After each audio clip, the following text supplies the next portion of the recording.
sweating like, ugh.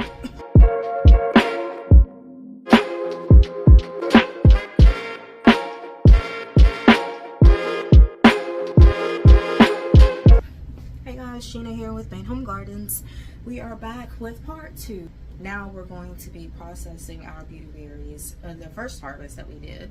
We're going to be processing them into jam. And I say jam because I'm going to be playing with the recipes a little bit. I saw a bunch of different ones online. Some of them said a cup of water per cup of Beautyberries. Some said 8 cups of water to 6 cups of Beautyberries. I'm gonna go with 8 just because I'm gonna be adding some of our white roselle to this recipe to give it a little bit more texture, so it is more of a jam, and also to kind of add a little bit more flavor to it. It is very mildly flavored, but I do want to add a little bit of a punch to it, and so we're going to be using our white roselle. So what I've already done, let me show you. Alright, so here I've gone ahead and cleaned my jars up. Because I am adjusting this recipe, I really don't know what the final outcome is going to be, but I did do 2 16-ounce jars, 3 8-ounce jars, and 3 4-ounce jars. So we'll see if that's enough. I really hope so, because I do plan to use the same pot to do the water bath canning. And also, because we have stored our berries in the refrigerator, they are cold, I went ahead and started the water. The first thing we're going to do is our berries have already been sorted and cleaned, so we're just going to pull them out from the refrigerator, and we have 6.5 cups, guys. I'm going to pull them out from the refrigerator, and I'm going to go ahead and add them to this so they can start to cook down. And as they cook, the skin and the meat of the berries will kind of fall off or start to loosen, and then I'll come back through and use a strainer and separate the skins and the seeds from the juice. And then to that juice, we're going to add our white roselle calyxes. So let's get everything going.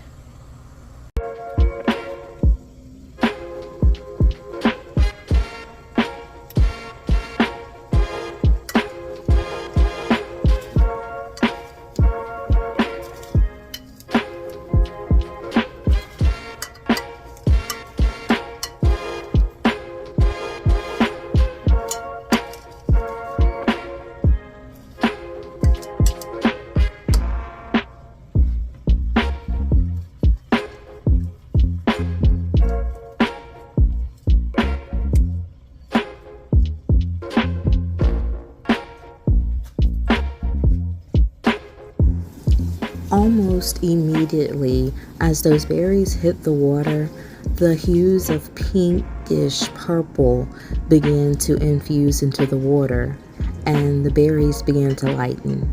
This is a process that will continue as the berries continue to simmer.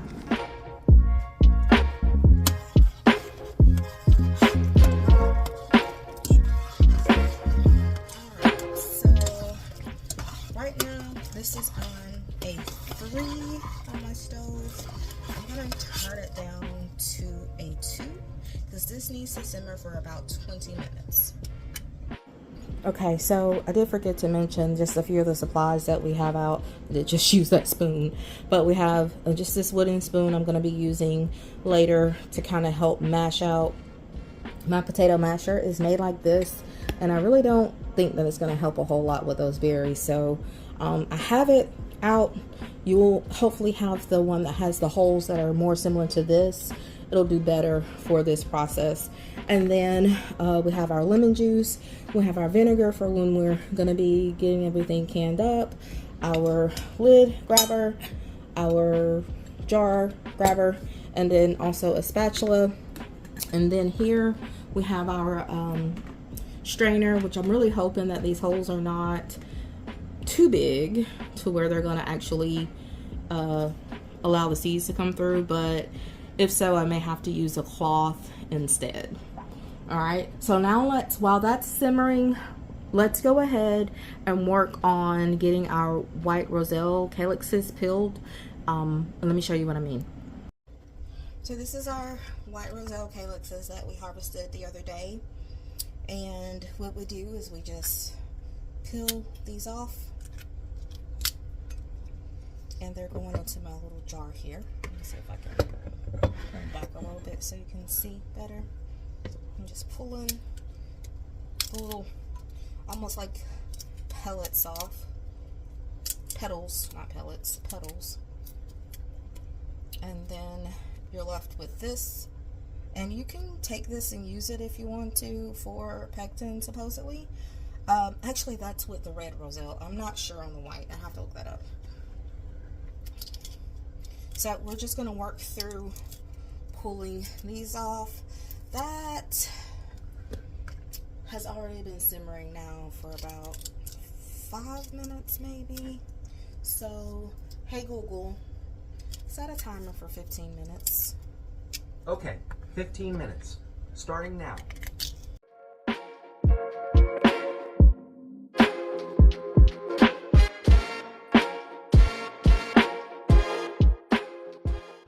Okay, we have about 5 minutes left on the timer. I think I'm gonna cut it back up, but I want to show you how the color changes so drastically. Look at that.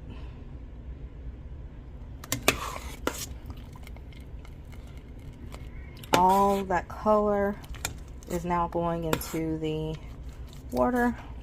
So I'm just gonna start aggravating the skin a little bit up against the side of the ignore the cats. I don't know if you can hear them.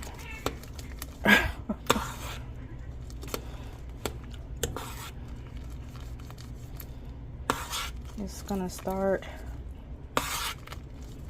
getting a little bit more of that goodness out, and I think I have a spoon with a smaller hole. I might try to see if I can find it. Oop. This is hard to do one-handed, but you do see the technique that I'm using.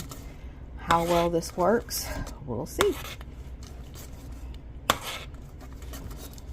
You can see right there how it's popping up bad on me. Kind of mashing out some of the flesh, and that's the idea. Okay, so for these last few minutes, I'm gonna turn this back up to 3.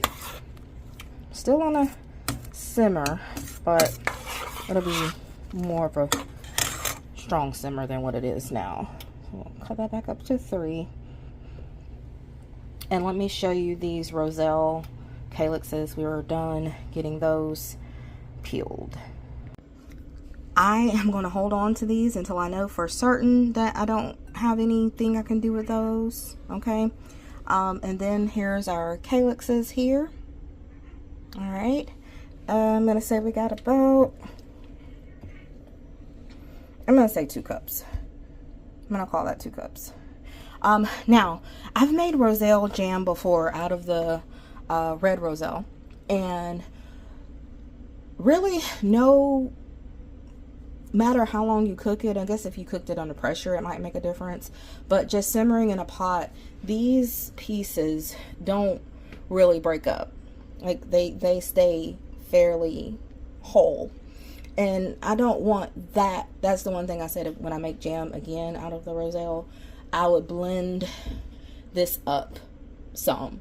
And so since we have to use lemon juice anyway in our recipe, I'm going to take some of the lemon juice and I'm going to use our little blender here and try to blend it up into, I don't want to make a sauce out of it, but I want it to have, I want it to be smaller. I want it to be kind of more like a diced. And I don't have time to chop it, so into the blender we go. Jeez, I really hope I didn't get it too full.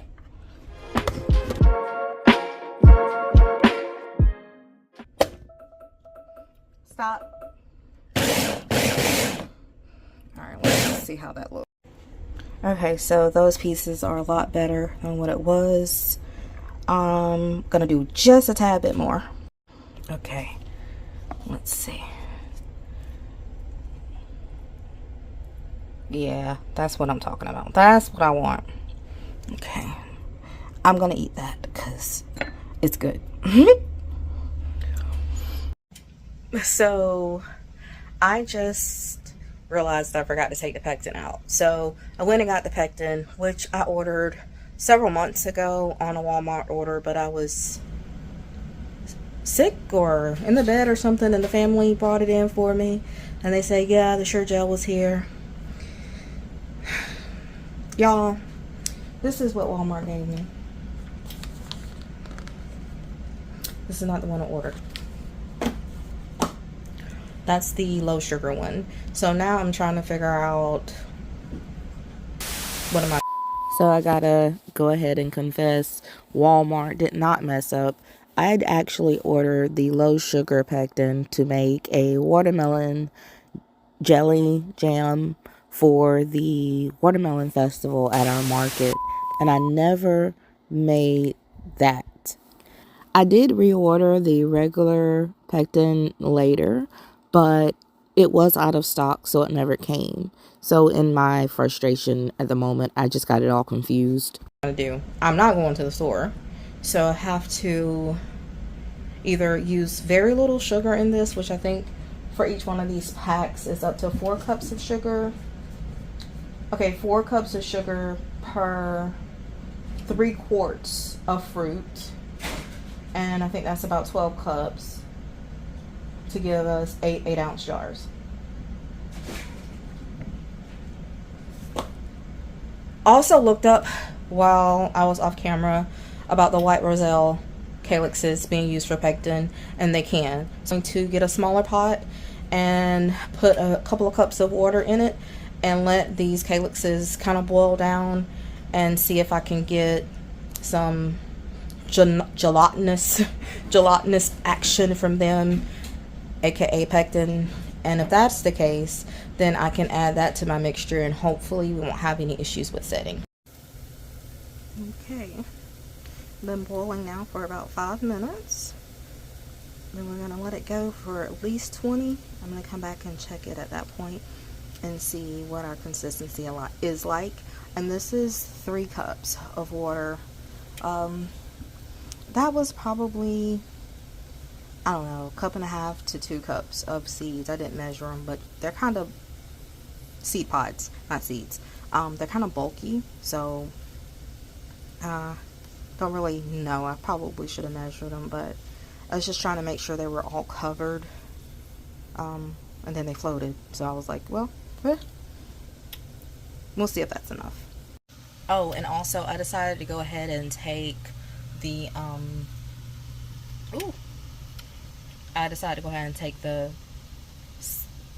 what is it? The Beautyberries themselves off the eye and go ahead and let this start cooling. I just don't want it scorching hot, and I thought about it. It'll be a good idea for some of the heat to come off of it before I start to have to strain it and push those seeds out. If some splash on me or something like that, it won't be so awful. Okay, so it wasn't even it's not even been 20 minutes I came over. I did use that potato masher. It came in handy for this. I tell you, improvisation is like the best thing that you can learn to grasp to do when it comes to homesteading, just life in general. You just need to know how to work with what you got, as my mama would say. So you can see that is kind of like a gel consistency. I have a spot ready over here. We're gonna go ahead and drain this out. You can see those seeds in there from when I hit it with a masher. Oh yeah.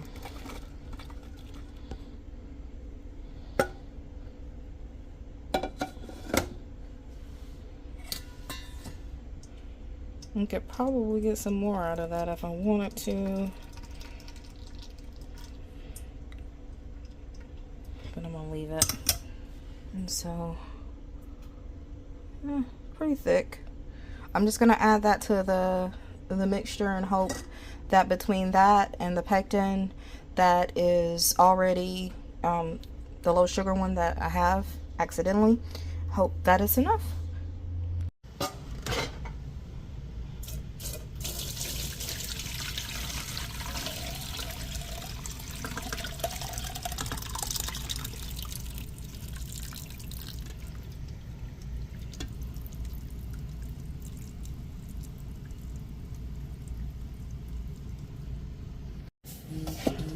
And that is what we're looking like.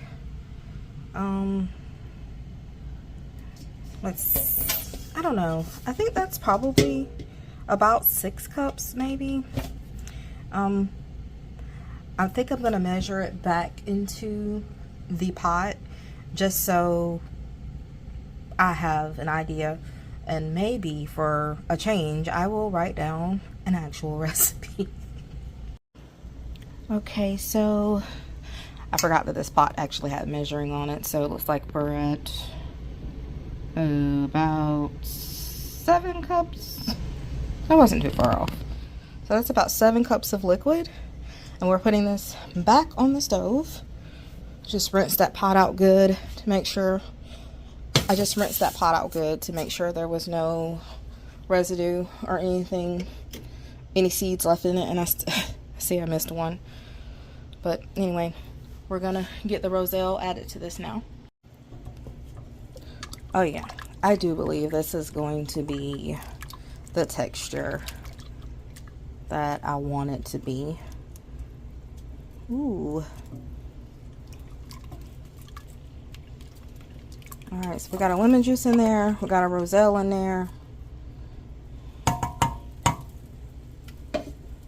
And now I got to refresh my memory on the order of the sugar and the pectin right quick. Give me a second.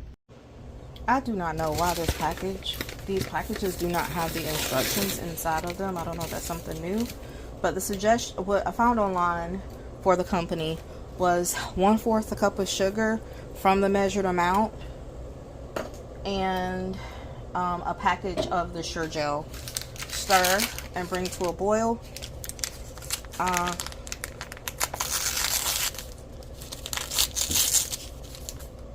And at that point, we're going to be adding the rest of the sugar.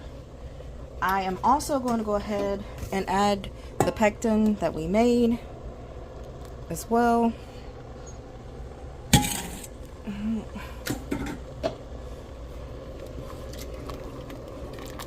And hope I haven't just messed up this recipe terribly. I don't know.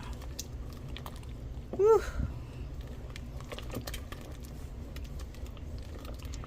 Alright. So I'm going to go ahead and measure out the remaining 3.5 cups of sugar so I can have it ready for when this comes up to a boil. And I'm going to go ahead, this has been on like a low simmer, just keeping these nice and warm. I'm going to go ahead and boost that up as well. I wanted to wait and see how much it foamed up before I added the butter, and I think we're going to need the butter. Okay, so we've added our 3 3/4 cup of sugar, and we're waiting for it to come back up to a rolling boil, and then we wait, I believe, a minute, and then we remove from the heat and we can start canning up.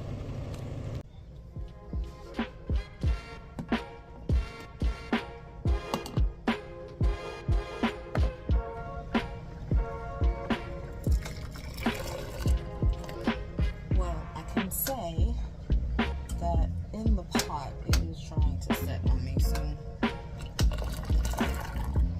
I think we're gonna be good. I think.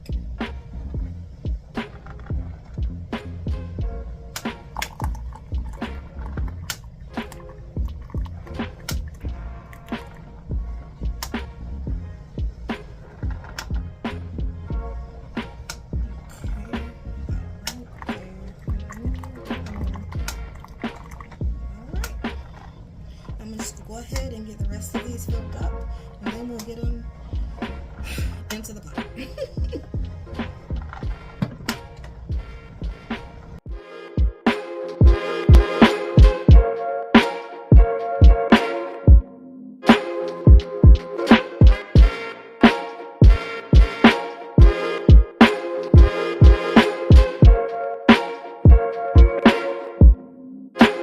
I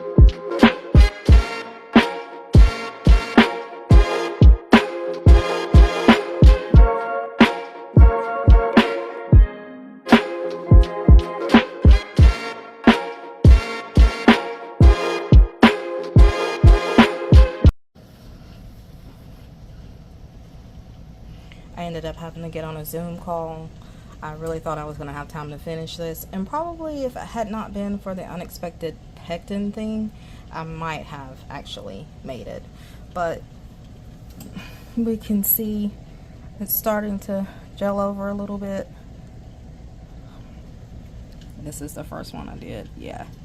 So I'm going to go ahead and get the lids on these, put them into the water bath canner, and I will bring you guys back tomorrow around this time, about 6 o'clock in the evening. So it's been 24 hours, and we'll see if these actually set. Prayers that they do. Prayers that they do. Oh, and I had to get another jar. Oh, and that wasn't even enough. I have some for us to taste over here. Right here, here's the one for us to taste as a family. Y'all, it's good. It is good. It is setting. Oh, I'm so excited. Okay, so it is next morning. I said I was going to come to you in the evening because I thought it might take that long for these to set, but it's evident enough for me at this point, 8 o'clock in the morning, that these are set. Not completely, but they're well on their way. Except for this one. This is a little weird. It's got a lot of residue on top, and I'm wondering, I'm gonna keep it. See the residue there? Looks like it's from the butter, maybe. I'm not sure what happened there, but that's the only one that's not doing well with the setting. The other one is doing fairly well. I will probably put the 8-ounce jars on the website and the 4-ounce jars on the website for purchase. So if anyone is interested and you are local to Dothan, Alabama, then feel free to hop on over and purchase those. So we did have way more than I had enough jars. Well, not way more, but there's this container here, which I believe is about 4 ounces. And then there's this container here that's 8 ounces. So I got this extra jar here. And then what I did, I didn't put it through the water bath canning. I just turned it upside down on the counter, and it has sealed, but we won't be going up for purchase. So we'll be keeping this one for sure, and the larger jars in the back. But I didn't want to wash another jar, so I just grabbed one of my little measuring dishes and I poured the jam in there before I realized, hey, it's hot. Ooh.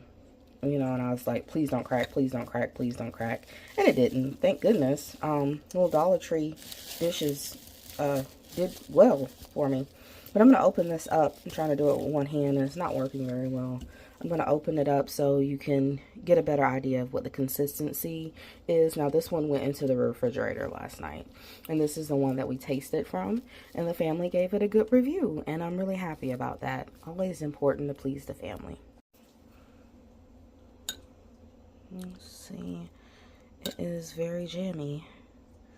And you can see the roselle in there. The darker pieces that you're seeing is the darker green part of that white roselle, or what we're calling white roselle.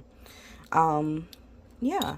And so we tried it just with a peanut butter jelly roll because I didn't have any bread ready at the time. And so this is what we got. So in that next video that we're going to do, we're going to go out to the wooded part of our property, and we're going to collect the berries from that secondary tree that I didn't realize was there. And we're going to get those berries, and I have some ideas for how I'm going to use those too. I haven't flushed that out completely, please come back for part 3 of our Beautyberry series and see what we decide to do with those. Be sure that if you're following this video and you're maybe wanting to use some of the ideas that we're doing in here, that you have correctly identified your beautyberry bush. Be careful because there's a lot of imitation plants out there. I'm not 100% sure if there is an imitation beautyberry plant, but I do know that you need to be careful because some plants that look like others can be toxic. The beautyberry plant, while it is edible and medicinal, all of the parts from the roots, stems, leaves, and berries, another plant may not be. So just be careful, make sure you're identifying properly, and once you do, then I hope this video is able to help you in how you decide to use your beautyberries. Well, this has been Sheena with Olle Gardens. Make sure you like, subscribe, and share before you go, okay? And if you have some friends that you've seen some beautyberries in their yard, maybe share this video with them specifically so that they know what to do with their beautyberry bushes. I hope this helps you to grow big from home so that you can eat good from home. Catch you in the next video.